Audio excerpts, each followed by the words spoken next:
Sorry, I'm late. Just a quick update on the team. Everybody is healthy. All 11 of us played in our scrimmage last weekend, and all 11 are expected to play Friday night against BYU. Our lineup is changing quite a bit, almost daily.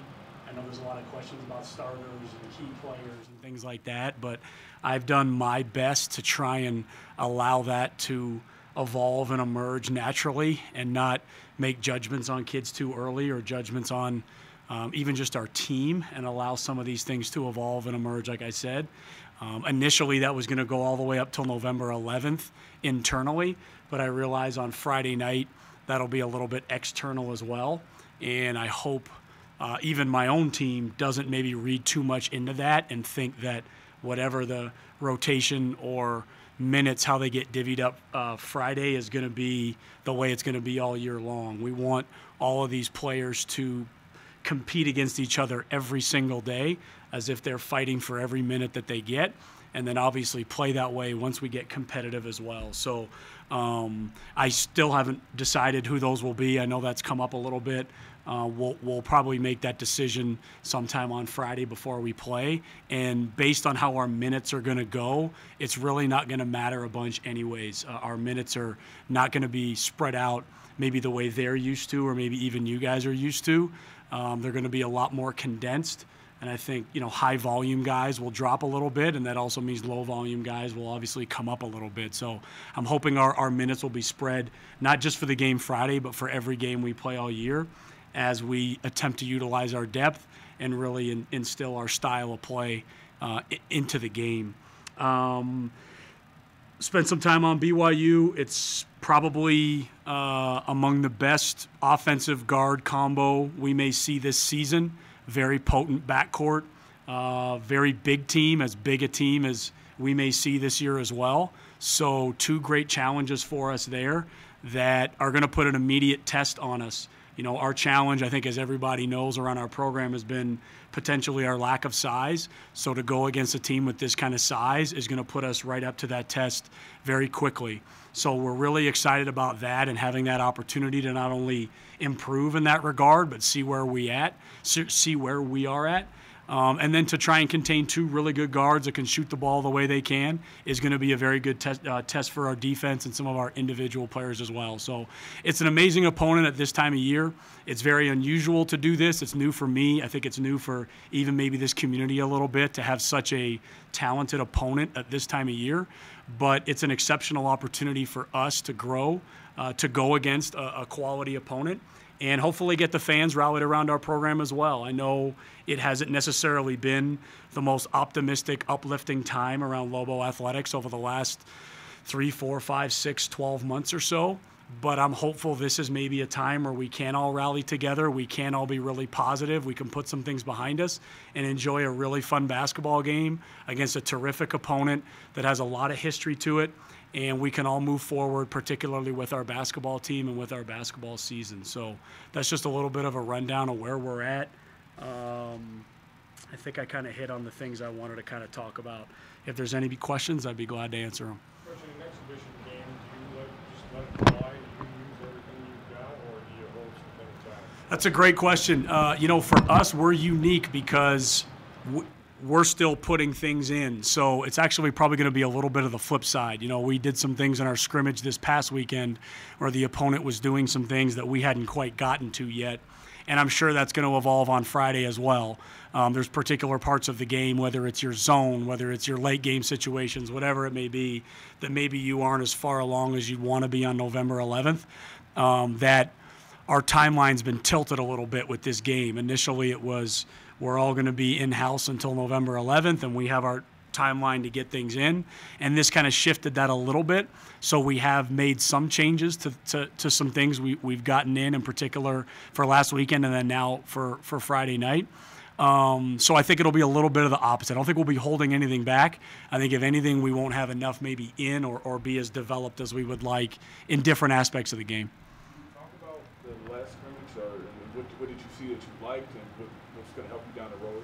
Yeah, I think style of play wise, it was a great game for us. We got the possession count where we wanted it. It was up near three figures. Our passing numbers were pretty good.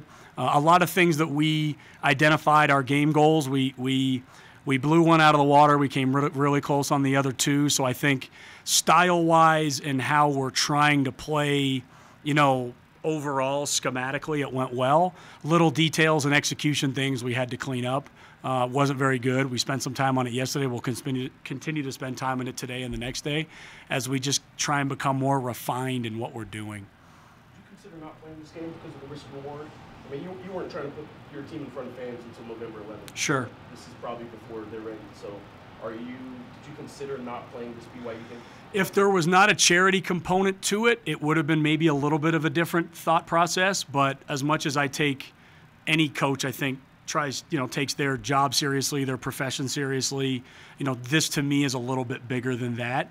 And I didn't want to be so self-absorbed that I'm worried about something like that over something like Hurricane Harvey and doing something to contribute to that, not only for the financial component of it, but just even teaching our young men or teaching people around the program.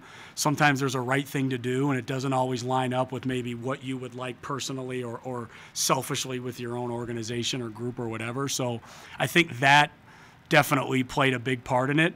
And also BYU did as well. If this was another team, it might not have moved the needle as much for me or people around our program to be like, you know what, this would be a really fun day for all of us, really. What was the game goal that you blew out of the water this last year? Forced turnovers.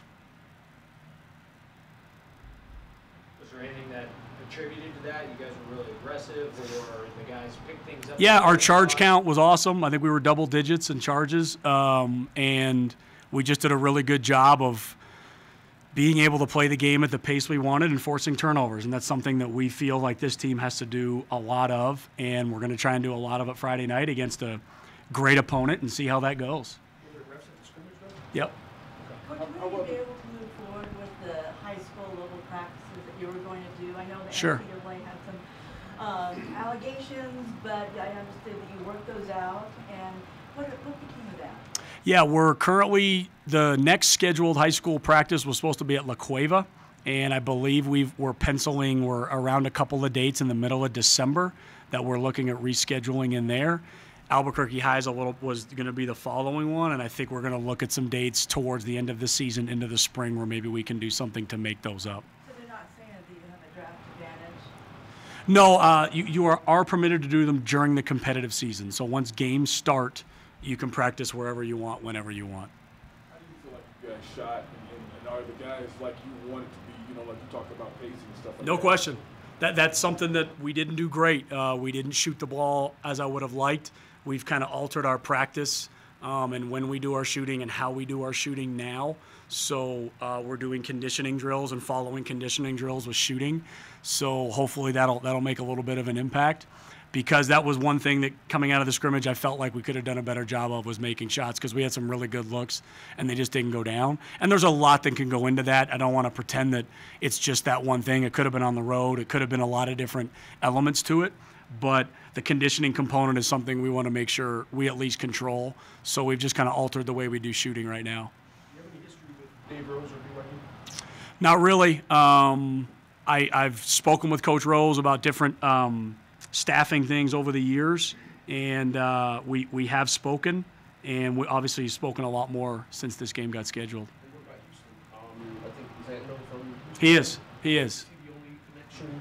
He's the only connection. I think yesterday we were looking into other student athletes here at New Mexico that might have some kind of affiliation as well. I don't know football and baseball and other sports, and maybe if there are how many student athletes we have from Houston, but Ant's the only one here on our program. And obviously Coach Rose has his history with the University of Houston and Houston as well. Is he, can I talk with him? Can you talk with him today? I believe so, yeah. He said he would be free for anything at any time. Do you know if there's any, did his family, does he have any specific things that happened during the hurricane to his family or anything like that? That I don't know. Getting back to Northern Arizona, how did we handle the ball? Not bad. I think our guards and our group of guards are very good. I have a lot of faith in them, not only as ball handlers, but as shooters and just as basketball players. I don't think going into this season I feel like we're going to have overly inferior guard play. I feel like everybody knows it's going to be an issue of size, and it's going to be an issue of can we get the game at the tempo we want, or is the other team going to be able to really slow it down and take advantage of their size and play the game at their tempo. So I think as long as we get the game at our tempo, and we can make shots, we have a chance to be a better team than I think people are thinking we're going to be. What do you want to see against BYU from you guys? Like if you were grading them out or something, what do you want to see from them? You know, like everything, it's going to start and end with our effort. So, you know, we spend a lot of time talking about how hard we're going to play, the ball pressure we want to implement. And I think a team like this is a great opportunity to do that. We did that against Northern Arizona. I thought our work level was good. I thought our ball pressure was good. I thought we got the style where we wanted it. We just didn't finish executing a lot of things, whether that was finishing something on offense or potentially executing something on defense. So to go against a team like this now, it's cranked up even more. And what's unique about BYU is just going to be their size. They have a lot of size, a lot of bigs, and a lot of depth up front, where it's going to be a challenge for 40 minutes for both of us. I think them to maybe handle what our speed is going to be and us to handle what their size is going to be. And that truly is a 40-minute fight. That's not something that starts out well and then ends poorly. You know, we have to make sure we go out and compete their size and then handle these two guards. I think it's – I don't know all the backcourts we're going to see the rest of the year, but just watching these two on film, they're offensively as good a guard combination as I think we're going to see all year. Because if you're going to play 11 guys every game, do you have to, how important are these scrimmages and this game on Friday night? Because that's a little out of the norm as far as, you know, hey, I started in high school and I played all that. Sure, no question. I mean, does this help kind of get them set for what's to come? Yeah, I mean, the 1996 Kentucky box score is sitting in their lockers. So, you know, we talk a lot about other teams doing what we do. We've watched film on West Virginia. We've watched film on VCU. We've watched film on the Golden State Warriors. So we try and emulate a lot of people that have done this thing at a successful rate, whether it's offense, defense, whatever it may be. Kentucky in 96 is obviously the epitome of something of this style. And if you go down their minutes of multiple NBA players and multiple first-round draft picks, their minutes are pretty astonishing when you look at it. And our ability to buy into that and commit to being a part of a team and potentially playing less minutes than you think you're going to play or expected to play is inevitably going to reflect how good this team's going to end up being. I feel good about it right now, but you bring up a good point. We'll see how as the season unfolds if we can keep that team camaraderie in the face of someone maybe playing less minutes than they feel they should. Anything else? So your team has seen film of BYU from last year? We haven't watched BYU. BYU right now is the first time we'll see them, just to get them prepared. We've watched film of other programs maybe play our style. So we watched 2011 Final Four game. We've watched West Virginia. We've watched Golden State Warriors because they have some concepts we're trying to emulate too. So we've watched different teams do some things we're trying to do before we go out and do it ourselves. BYU we're starting on right now is actually where we're going to start watching film on BYU as a team. They have 10 guys going back. And yeah. They have 2 guys from Mission. No question. No I just question. saw where Haas and Childs are both first team all WCC. Talented team. It's going to be a tough team. It is. It's going to be as good a team. Offensively, it could be the best team we play this year. It could be. And again, I don't want to pass judgment on teams I haven't seen yet, but it's a tremendous challenge, and it's exciting. It's exciting to see where we're at in comparison to that. You talked about pushing these guys in practice with the conditioning, making sure they know the competition is still open. How have they been responding to that? Very good. I think everybody has their peaks and valleys. I mean, everyone has those in life. So, I think we've had stretches where someone hits a little bit of a wall and it takes him a few days and he doesn't have a great few days, but they've all battled back. Every time we've had a situation where I'm either worried about a player or two or a group of guys or even the whole squad, we've always really bounced back. I would say, we scrimmaged Saturday, we practiced Sunday, and I think they were wondering, why are we practicing the day after a game? And it wasn't great. And we came back Monday because I wasn't going to let my foot off the gas, and it was maybe our best practice of the season. So they're fighting through it, and it's not always smooth, and it's not always pretty, and I know it's not always happy, but I feel good about our growth and development with regards to our stamina, our work ethic, and our ability to kind of persevere. You said you didn't have a permanent you didn't have a starting five right now, and you want guys competing all the time. Do you have any ideal though? Anybody separating themselves, making it like where they're consistent all the time, where they might be that solid person that. There are a few, but again, I don't think singling them out right now is appropriate even for them. I don't want them to feel comfortable. I don't want them to even really necessarily think I feel that way. I want every one of them walking in every day like they have something to earn. Matthew Bale, what does he have to bring to the table now? Will he be starting on November 11th? Yeah, Matt is still working through some academic stuff. He is a member of our roster, and he is a full-time student here at UNM, but when he actually suits up for us is to be determined as he works through some academic things. Anything else? Thank you.